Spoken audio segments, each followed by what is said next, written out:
சமையல் எண்ணெய் மற்றும் உணவுப் பொருள் ஏற்றுமதியில் 20 ஆண்டு கால அனுபவம் பெற்ற star export house Kayal agro foods. Welcome to IPS finance show. இன்னைக்கு சந்தை நிலவரத்தை முதல்ல பார்த்துடலாம். சென்செக்ஸ் 829 புள்ளிகள் சரிஞ்சு 76,034 புள்ளிகளில் முடிஞ்சிருக்கு. நிஃப்டி 227 புள்ளிகள் சரிஞ்சு 23,639 முடிஞ்சிருக்கு. இன்னைக்கு சந்தை எப்படி இருந்துச்சு, கச்சா எண்ணெயினுடைய நிலவரம் என்ன அப்படிங்கிறத பற்றி நம்ம நாகப்பன் சார்ட்ட கேட்டு தெரிஞ்சுக்கலாம். வாங்க சார். வணக்கம், எப்படி இருக்கீங்க சார்? வணக்கம் வெங்கடேஷ், நான் நல்லா இருக்கேன். பட் சூழல் தான் சரியா இன்னும் இம்ப்ரூவ் ஆகல. ஆமா சார், எங்க பார்த்தாலும் கூட்டமா இருக்கு சார். பெட்ரோல் பங்க்ல கூட்டம், கேஸ் புக்கிங்ல கூட்டம், எல்லா பக்கமும் மக்கள் ஒரு பதட்டத்திலே இருக்காங்க சார். இப்போ முக்கியமா ஒரு படத்துல சொல்லுவாங்க மீனே கிடைக்கல அப்படிங்கிற மாதிரி. இப்போ கிடைக்காத ஒரு முக்கியமான ஒரு அத்தியாவசிய பொருள் இன்னொரு மேட்டர். எல்லாருக்கும் தெரிஞ்சது பெட்ரோலிய பொருட்கள் அப்படியே பேசிக்கிட்டு இருக்கோம், எல்பிஜின்னு. இதற்கிடையில இப்போ நீங்க பிக் காமர்ஸ் வெப்சைட் எதை போய் போட்டு பாத்தீங்கன்னாலும் அது எதுலயுமே இப்போ இண்டக்ஷன் ஸ்டவ் கிடையாது. ஓ, கேஸ் இல்லன்னு மக்கள் எலக்ட்ரிக் ஸ்டவ் நோக்கி போயிட்டு இருக்காங்களே சார். அதை நோக்கி போக ஆரம்பிச்சதுனால அந்த நிறுவன பங்குகள் எல்லாம் இன்னைக்கு சந்தையில கணிசமான விலையேற்றத்தை சந்திச்சதை நம்ம பார்த்தோம். ஏன்னா ஆல்டர்னேட் எனர்ஜி, அதே மாதிரி ஆல்டர்னேட் எனர்ஜி பங்குகள் அப்படின்னு எடுத்துக்கிட்டோம்னா அந்த பங்குகளும் விண்ட் எனர்ஜி, சோலார் எனர்ஜி, அதுக்கு உற்பத்தி தயாரிக்கக்கூடிய நிறுவனங்கள் இப்படி ஏறினுச்சு. இப்போ இந்த பங்குகள் இண்டக்ஷன் ஸ்டவ் எடுத்துக்கிட்டீங்கன்னா டிடிகே பிரஸ்டீஜ் கடந்த ஒரு நாட்கள்ல மட்டும் 25% மேல ஏறி இருக்கு. Butterfly Gandhimathi, Stove Kraft, Borosil, Bajaj Electricals, Hawkins, இப்படி இந்த துறை சார்ந்த பல பங்குகள் இன்னைக்கு அந்த இண்டக்ஷன் ஸ்டவ்னு சொல்லக்கூடிய எலக்ட்ரிக் ஸ்டவ் தயாரிக்கக்கூடிய நிறுவனங்கள், அந்த உபகரணங்கள், குக்வேர்ஸ் அது தயாரிக்கக்கூடிய நிறுவனங்களுடைய பங்குகள் எல்லாம் ஏறி இருக்கு. சோலார், ஆல்டர்னேட் எனர்ஜி அதுவும் ஏறி இருக்கு அப்படிங்கிறத பாக்குறோம். அதுதான் இன்றைய சூழல். அது கிளியரா இந்த கச்சா எண்ணெய் போர் இதனுடைய பாதிப்பு என்னங்கிறத பிரதிபலிக்கக்கூடியதாக இருக்குன்னு நான் நினைக்கிறேன். சார், இன்னொரு பக்கம் கச்சா எண்ணெய் தட்டுப்பாடு இல்லை, நாங்க சரி பண்ணிடுவோம் அப்படின்னு மத்திய அரசு சொல்லியிருக்காங்க. கேஸ் தட்டுப்பாடையும் நாங்க சரி பண்ணிட்டோம், ஒன்னும் ப்ராப்ளம் இருக்காதுன்னு தான் சொல்றாங்க. ஆனா மக்களுக்கு அந்த பதற்றம் இருக்கே சார். சர்வதேச சூழல் எப்படி இருக்கு சார்? இல்ல, நிச்சயமா அரசு அந்த பதட்டத்தை தணிப்பதற்கான எல்லா முயற்சிகளிலும் ஈடுபட்டு கொண்டிருக்கு அப்படிங்கறத நம்ம பாக்குறோம். அதுதான் அவங்க செய்யறாங்க. அதுக்கு மாநில அரசுகளும் குறிப்பா தமிழக அரசு அதுக்கு ஒத்துழைப்பு கொடுக்கணும், நம்ம பதட்டப்பட வேண்டாம் சொல்லியிருக்காங்க. சோ நிச்சயமா இது ஒரு பதட்டமான ஒரு சூழல். அதுல ஒருங்கிணைந்து மக்கள், அரசு, மாநில அரசுகள், மத்திய அரசுகள் ஒருங்கிணைந்து செயல்பட வேண்டிய ஒரு சூழல் தான். ஆனால் பேனிக் ஆகுற அளவுக்கு இன்னும் வரல. அது மக்களுடைய நேச்சுரல் ரியாக்ஷன் என்னன்னா, இந்த மாதிரிதான் அந்த கோவிட் கடையடைப்பு நடக்க போகுது தெரிஞ்சோன்னு அமெரிக்காவில் டாய்லெட் டிஷ்யூ பேப்பர் எதுக்குன்னு தெரியாது, டாய்லெட் டிஷ்யூ பேப்பருக்கு பதறி எடுத்துக்கொண்டு ஓடிய ஒரு சூழல் எல்லாம் ஏற்பட்டது. அதற்கு அடிதடி அது மிச்சம் இருக்கக்கூடிய ரோல்ஸ் எடுத்து வாங்கிட்டு போற அளவுக்கு அங்க இருந்தது. ஒரு வளர்ந்த நாடு, தங்களை பெரிய பண்பட்ட நாடுன்னு சொல்லிக்கூடிய ஒரு நாட்டிலே இந்த மாதிரியான ஒரு சூழல் அப்படிங்கறத நம்ம பார்த்தோம். ஸோ இது மக்களுடைய ரியாக்ஷன் ஒரு நேச்சுரல் ரியாக்ஷன். பட் ஆனால் அது தேவையில்லைன்னு. ஏன்னா இப்போ என்னதான் பெட்ரோல் இது பண்ணி வச்சாலும் ஒரு வாரத்துக்கு வச்சுக்கலாம், ஒரு வாரத்துக்கு அப்புறம் என்ன பண்ண போறோம்? திரும்ப காலியா தான் இருக்கும். அதனால நம்ம இப்ப இந்த சூழல்ல எப்படி ஒரு வெங்காய விலை ஏறினா நம்ம என்ன பண்றோமோ அந்த கன்சம்ஷனை குறைச்சிக்கிட்டு, ஒர்க் ஃப்ரம் ஹோம் போட்டுட்டு, தேவையில்லாத பயணங்களை குறைச்சிக்கிட்டு, இந்த குவிக் காமர்ஸ்ல அடிக்கடி ஆர்டர் பண்றதை குறைச்சி கன்சாலிடேட் பண்ணி ஒட்டுமொத்தமாக ஆர்டர் பண்றது, பக்கத்து வீட்டுக்காரங்க, எதிர்த்து வீட்டுக்காரங்க, அல்லது நம்ம வீட்டுக்குள்ளே கணவன் தனியா ஆர்டர் பண்ணுவாரு, மனைவி தனியா ஆர்டர் பண்றாங்க, 2 தனித்தனி பார்சல் வருது. அந்த மாதிரி எல்லாம் இல்லாமல், ஏன்னா இன்ஃபேக்ட் இன்னைக்கு எல்லாம் பாத்தீங்கன்னா அது கூட அவைலபிலிட்டி இல்ல. நிறைய இடங்கள்ல அந்த சர்வீஸ், அந்த சேவை கூட அவைலபிளா இல்லை. ஏன்னா அவர்களுக்கும் இந்த பிரச்சனை இருக்கும்ல. அதனால அதுதான் நம்ம கையாளணுமே தவிர இந்த உடனடியாக போய் நம்ம பேரலா பெட்ரோலை வாங்கி வைக்கிறது அப்படிங்கறதெல்லாம் பதுக்கல். அது எசென்சியல் கமாடிட்டிஸ் ஆக்ட் என்சானதும் கூட. ஆக்சுவலா பாத்தீங்கன்னா அது பண்ணக்கூடாதுன்னு நான் நினைக்கிறேன். பண்ண மாட்டாங்க. அது ஒரு நாள் 2 நாள் ரியாக்ஷன், 3வது நாள் தொடர்ந்து கிடைக்குதுன்னு தெரிஞ்ச உடனே எல்லாருமே இதுக்காக நம்ம இவ்வளவு அவசரப்பட்டோன்னு இது பண்ண ஆரம்பிச்சிருவாங்க. சோ அதுதான் இப்ப நடந்துகிட்டு இருக்குது. தேவையில்லாத பதட்டம் அல்லதுன்னு சொல்ல மாட்டேன், பட் ரொம்ப அதீதமாக ஒரு எக்ஸாகரேட்டடா அது ஊடகங்கள் வந்த உடனே, இது வரைக்கும் அது பண்ணாம இருந்தவர் கூட இந்த செய்தியை பார்த்த உடனே அவரு போய் பதறிக்கிட்டு போய் அவரும் பெட்ரோல் கியூல போய் நிக்கிற ஒரு சூழல் வருது. அதை தவிர்க்கணும்னு நான் நினைக்கிறேன். ரொம்ப அத்தியாவசியமா இருந்தாலும் அதை பண்ணாம இருக்கிறது பெட்டர். சார், ஒரு பக்கம் இந்திய அரசாங்கம் கச்சா எண்ணெய் எங்ககிட்ட ஸ்டாக் இருக்குன்னு சொல்றாங்க, அடுத்த கப்பல்கள் வருது அப்படின்லாம் சொல்றாங்க சார். ஆனாலும் இந்த கச்சா எண்ணெயினுடைய விலை குறைஞ்ச மாதிரி தெரியலையே சார். அந்த பிரஷர் அப்படியே தானே இருக்கு. நிச்சயமா அந்த பிரஷர் இருக்குது. ஏன்னா இன்னைக்கும் பாத்தீங்கன்னா திரும்ப அந்த $90 மேல பிரெண்ட் கிட்டத்தட்ட $100 தொட்டுச்சு. அதற்கு பிறகு இப்ப $97 இருக்கு. கச்சா எண்ணெய் க்ரூட் நம்ம நார்மலா ட்ராக் பண்ணக்கூடியது பாத்தீங்கன்னா $92 கிட்ட இருக்கு. இந்தியன் பேஸ்கெட்டுங்கிறது சம்வேர் இன் பிட்வீன் வச்சுக்கோங்களேன். அது ஒரு மிக்சட் காம்பினேஷன். இது ஸோ $91 அப்படின்னு இருக்குது. பட் பெரிய ஏற்றம் அன்னைக்கு இருந்த திங்களன்று அந்த மாதிரியான ஒரு சூழல்ங்கிறது இப்ப இல்லைன்னு தான் நான் நினைக்கிறேன். ஏன்னா ஓரளவு அந்த 90-91ங்கிறதுல ஒரு 5% இன்னைக்கு காலையில இருந்ததோட ஏறி இருக்கு. 86ல இருந்து ஏறி இருக்கு, 86 87ல இருந்து. அதோட ரொம்ப முக்கியமா ஏறி இருக்குதுன்னு பாத்தீங்கன்னா ஹீட்டிங் ஆயில், கேசோலின், இந்த மாதிரி பொருட்கள். ஏன்னா இதெல்லாம் வந்து சர்வதேச அளவுல மற்ற நாடுகளுக்கு, நம்ம இந்தியாவில பெரிய அளவு அப்ளிகேஷன் அந்த நாடுகளில் இருக்கிற அளவுக்கு இல்லைன்னாலும் அவங்களுக்கு எல்லாம் இது வந்து பெரிய பாதிப்பை உண்டு பண்ணும். ஹீட்டிங் ஆயில் 5% ஏறி இருக்கு, கேசோலின் 3%க்கு மேல ஏறி இருக்கு. இது சார்ந்த அந்த துறைகளையும் குறிப்பா இன்னைக்கு பாத்தீங்கன்னா ஆட்டோமொபைல் செக்டர் எடுத்துட்டு பாத்தீங்கன்னா நேத்து 3%க்கு மேல இறங்கிருச்சு, இன்னைக்கு 3%க்கு மேல இறங்கி இருக்கு. அதுல குறிப்பா இன்னைக்கு அந்த ஆட்டோமொபைல் செக்டர்ல இருக்கக்கூடிய 15 பங்குகள் அந்த இண்டெக்ஸ்ல நிப்டி ஆட்டோல இருக்கக்கூடியது 15 பங்குகள். 15 பங்குகளுமே இன்னைக்கு விலை இறங்கி இருக்கு. TVS Motor 5%, Mahindra 4%, Eicher Motor 4%, Maruti 3.25%, Ashok Leyland, இப்படி எல்லாமே இறங்கி இருக்கு. இது முக்கியமான காரணம் என்னன்னு பாத்தீங்கன்னா வந்து அந்த ஆட்டோமொபைல் துறை சார்ந்த அந்த காம்பனன்ட்ஸ், அந்த உதிரி பாகங்கள் உற்பத்தியில இருந்து ஆட்டோமொபைல் துறையில மிகப்பெரிய அளவுல வந்து அந்த எல்என்ஜின்னு சொல்லக்கூடிய நேச்சுரல் கேஸ் வந்து பயன்படுத்தப்படுகிறது, இயற்கை எரிவாயு பயன்படுத்தப்படுகிறது. அதனுடைய ஒரு சப்ளை வந்து ரெஸ்ட்ரிக்டடா இருக்க போகிறது, பின்னால பாதிக்கப்படுவதற்கான வாய்ப்புகள் இருக்குன்னு தெரிந்த உடனே அந்த உற்பத்தியும் பாதிக்கப்படும், அதனுடைய அடக்க விலை கூடும். இப்படி அதனால பல காரணங்களால வந்து அந்த துறை வந்து இன்னைக்கு ரொம்ப வீக்கா இருந்தது. இது வந்து குறிப்பாக நேற்றுக்கு இன்னைக்கு வீக்கா இருந்ததுக்கு இந்த 2 துறை. இது தவிர மற்ற துறைகளும் போன வாரம் வீக்கா இருந்தது, வரக்கூடிய நாட்கள்லயும் அப்படித்தான் இருக்குங்கிறத பாக்குறோம். பட் வேறு மாதிரியான செய்திகளும் வருது. இப்ப பாத்திருப்பீங்க, ஹார்முஸ் அந்த சைட்ல ஜலசந்தி வழியாக இந்தியா வந்துட்டு இருக்கக்கூடிய 2 ஆயில் டேங்கர்ஸுக்கு வந்து பாதுகாப்பான வழி விடப்பட்டது அப்படின்னு, ஈராக்ல இருந்து கிளம்பியது அதுக்கு வழி விட்டது ஈரான் அப்படின்னு சொல்லி வந்திருக்கு. இது எவ்வளவு தூரம் உண்மை அப்படிங்கிறது நம்ம பார்க்கணும். பட் பொது வெளியில ஊடகங்கள்ல ஆல்ரெடி வந்திருக்கு இந்த செய்தி. சோ இது தொடருமானால், இதே மாதிரியான ஒரு போக்கு தொடருமானால் நமக்கு அந்த கச்சா எண்ணெய், எல்என்ஜி இந்த மாதிரியான இது நமக்கு ரா மெட்டீரியல்ஸ் வரும் பொழுது நமக்கு அந்த எல்பிஜி பிரச்சனை தீர்வதற்கான வாய்ப்புகள் அதிகமா இருக்கதான் நான் பாக்குறேன். இன்னொரு பக்கம் நம்ம வந்து இந்த கிரீன் எனர்ஜின்னு பேசுறோம், எலக்ட்ரிக் வெஹிக்கிள்ஸ் மூவ் அதை பத்தி பேசுறோம் சார். ஆனா இப்போ வரைக்கும் இந்த பிரச்சனை வந்ததுக்கு அப்புறம் தான் நம்ம எவ்வளவு தூரம் ஆயில் கேஸை நம்பி இருக்கோம் அப்படிங்கிறது தெரிய வருது சார். அப்போ இந்த கிரீன் எனர்ஜி அப்படிங்கிறது இன்னும் ரொம்ப தூரமா இருக்கா சார்? நிச்சயமா. நிறைய பேர் பேசினாலும் கூட அது 10 ஆண்டுகளுக்கு முன்பே அது வந்தால் கூட இப்ப சமீப காலமாக அது கொஞ்சம் பிரபலமாக ஆரம்பிச்சிருந்தது. இப்ப இதுக்கப்புறம் இன்னும் கூட அது ஒரு வேகம் எடுக்கும் நான் நம்புறேன். பட் என்னன்னா, நம்ம ட்ரெடிஷனல் எனர்ஜி சோர்ஸுக்கு ரொம்ப பழகிட்டோம், அதற்கான ஈகோ சிஸ்டம் பெரிய அளவுல டெவலப் பண்ணி வச்சுட்டோம். அந்த அளவுக்கு இன்னும் இந்த ஈகோ சிஸ்டம் டெவலப் ஆகல. இது ஒரு ட்ரெண்டா இதை ஃபாலோ பண்றவங்க, ஒரு தன்னை புதுப்பித்துக் கொள்பவர்கள், இளைஞர்கள் பலர் வந்து இந்த ஈவிக்கு மாறுறாங்க அல்லது ஹைபிரிட்டுக்கு போறாங்க.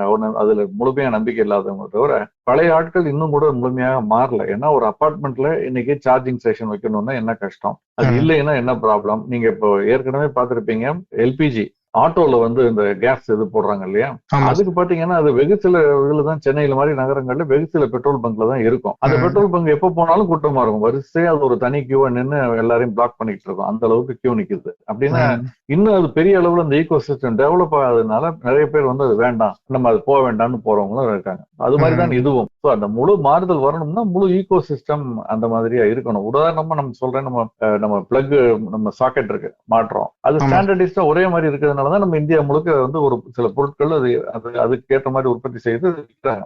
நம்ம இந்தியாவுக்குள்ளேயே டைப் சின்னு பல விதமான இது இருந்ததுன்னு வச்சுங்க, ஸ்டாண்டர்டைசேஷன் இல்லாம. அப்ப எந்த பொருளுடைய உற்பத்தியுமே ஒழுங்கா முறையாக நடக்காது, ரொம்ப ரெஸ்ட்ரிக்டிவா இருக்கும். அதுதான் இங்க இருக்குது. பட் அதற்கான ஈகோ சிஸ்டம் சோலார் இதுக்கெல்லாம் வந்து டெவலப் ஆகிக்கிட்டு இருக்கு. ஒரு 4-5 ஆண்டுகளுக்கு மேல் கூட ஆகலாம் நான் நினைக்கிறேன். நினைச்சேன்னா இன்னமும் மனசுல பல பேருக்கு என்ன இருக்குன்னா, இங்க இருந்து நான் திருச்சி போயிட்டு இருக்கேன், வழியில வண்டி வந்து நின்றுச்சுன்னா என்ன ஆகும், இப்ப எங்க நான் சார்ஜ் பண்றது, அதுக்கான இடம் இருக்குமா இல்லையா, எல்லாம் இருக்குன்னு ஒரு பக்கம் சொல்றாங்க. இன்னொரு பக்கம் இந்த அப்ரிஹென்ஷன் இருக்குங்கிறது நம்ம புரிஞ்சுக்கணும். இப்போ அந்த எலக்ட்ரிக் வெஹிக்கிள்ஸோ இல்ல இந்த கிரீன் எனர்ஜி சார்ந்த நிறுவனங்களுடைய பங்குகளை நம்ம இப்பயே கவனிக்கலாமா சார்? அதை தொடர்ந்து கவனிச்சுக்கிட்டு இருக்கணும். இந்த மாதிரியான ஒரு சூழல்ல இப்ப நான் இந்த எலக்ட்ரிக் குக்கர் இது பண்ற கம்பெனி பங்கு போய் வாங்குறேன்னா ஆல்ரெடி 30%, 25% ஏறி போச்சு 3 நாள்ல.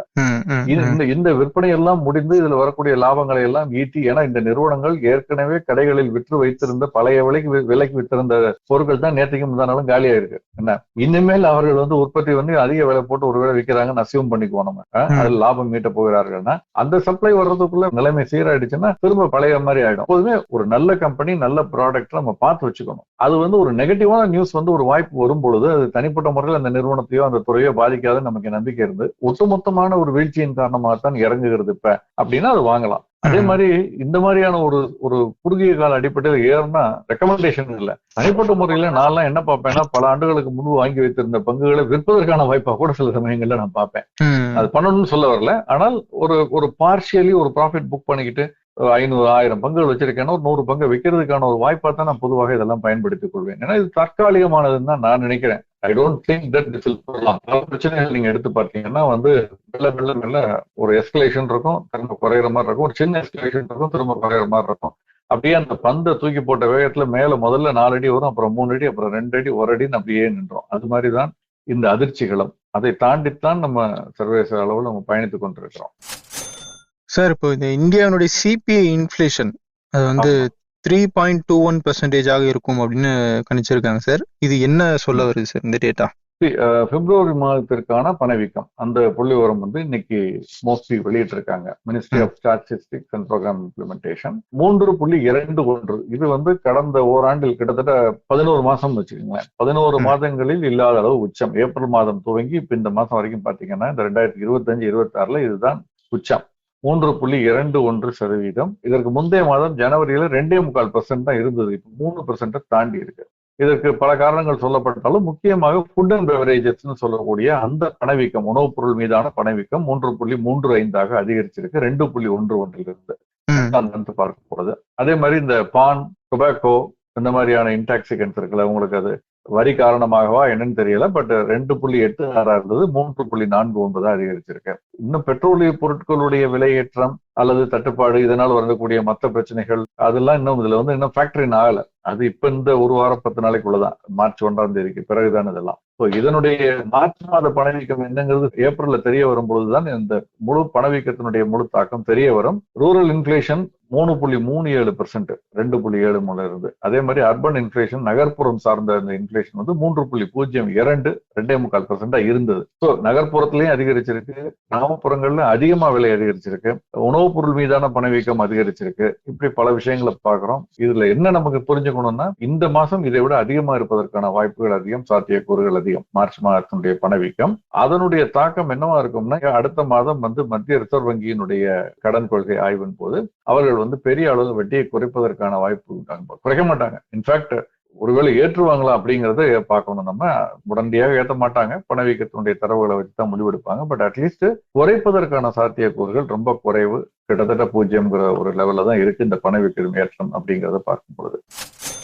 சார், இன்னொரு பக்கம் அமெரிக்கா ஏதோ ட்ரேட் இன்வெஸ்டிகேஷன் தொடங்க போறதா சொல்லியிருக்காங்களே சார், என்ன இன்வெஸ்டிகேஷன் சார் அது? அதாவது நம்ம வரி விதிக்காம விட மாட்டேன்னு ஒரே பிடிவாதமா இருக்கிற, ஏதாவது ஒரு விதத்துல நான் வரி விதிப்பேன், நான் நினைச்சது நடத்தியாவேன்னு.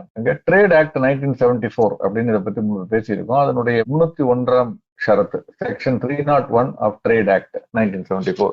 இதன் அடிப்படையில ஒரு 16 மேஜர் ட்ரேடிங் பார்ட்னர்ஸ் அமெரிக்காவோடு இருக்கக்கூடியது, அதுல சைனா, இந்தியாவும் அடக்கம். இவர்கள் மீது இந்த ப்ரோப ஒரு பிரசிடென்ட் ட்ரம்ப் ஆர்டர் பண்ணியிருக்காரு.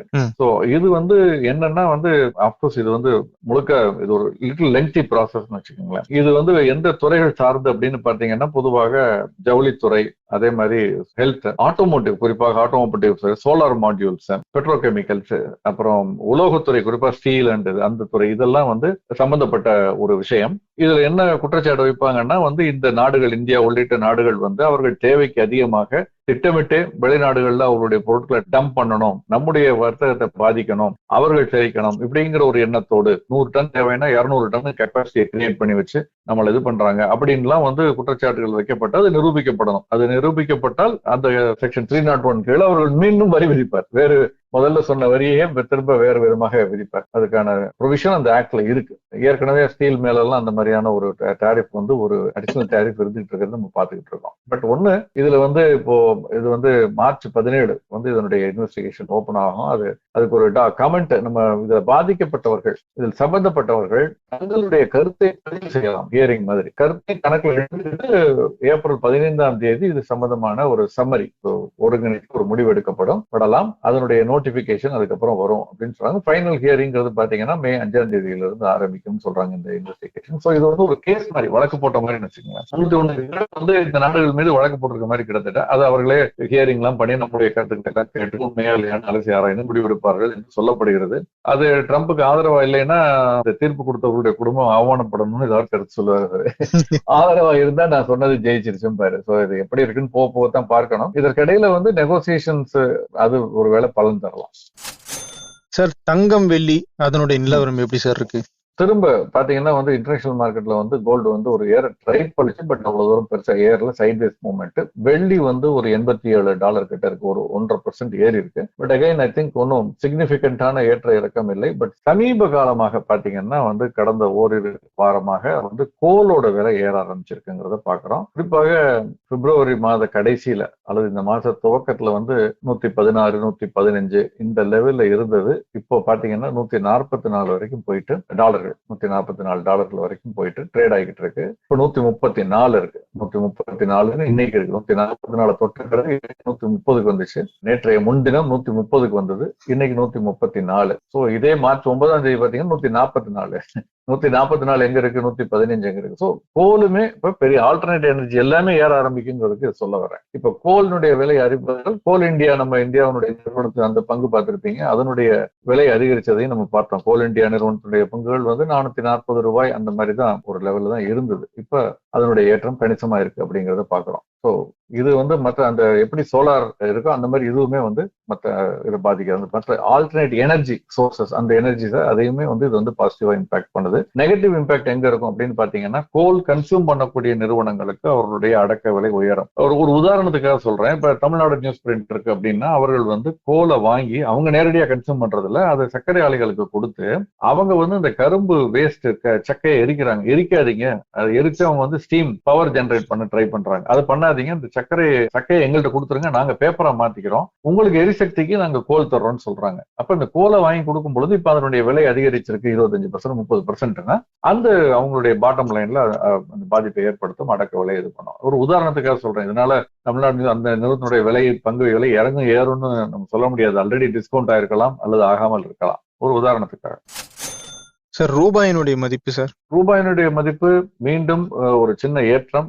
டாலர் 20 பைசா ஏறி இருக்கு, 92.25 அப்படின்னு என்எஸ்சி டெரிவேட்டிவ்ஸ்ல. பட் மிக்சட் பேக் தான் சொல்லுவேன். இன்டர்நேஷனல் மார்க்கெட்லயும் $99 மேல போயிருக்கு டாலர் இண்டெக்ஸ், அதனுடைய தாக்கம். பட் பிரிட்டிஷ் பவுண்டுக்கு நிகராக பார்க்கும் பொழுது பிரிட்டிஷ் பவுண்ட் 25 பைசா குறைஞ்சிருக்கு, 123.59. அதே மாதிரி ஜாப்பனீஸ் இன்னுமே வந்து மதிப்பு வந்து குறைஞ்சிருக்கு ரூபாய்க்கு நிகராக. டாலருடைய மதிப்பு மட்டும் உயர்ந்திருக்கிறது. யூரோவினுடைய மதிப்பு கூட 22 பைசா குறைஞ்சிருக்கு. So British pound, euro, Japanese மூன்றும் ஒரு சின்ன மார்ஜினலி டவுன், ஆனால் டாலர் வந்து மார்ஜினலி அப் அப்படின்னு பாக்குறோம். ஸோ ரூபாயினுடைய எஃபெக்டை விட டாலர் சர்வதேச சந்தையில் அதிகரிச்சதனுடைய தாக்கத்தை நம்ம இன்னைக்கு பார்க்க முடிகிறது.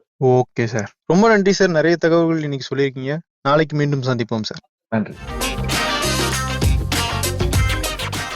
20 ஆண்டுகளாக உலக நாடுகளுக்கு உயர்தர சமையல் எண்ணெய் மற்றும் உணவுப் பொருட்கள் ஏற்றுமதியில் இந்திய அரசின் ஸ்டார் எக்ஸ்போர்ட் ஹவுஸ் அங்கீகாரம் பெற்ற கயல் ஆக்ரோ ஃபுட்ஸ்.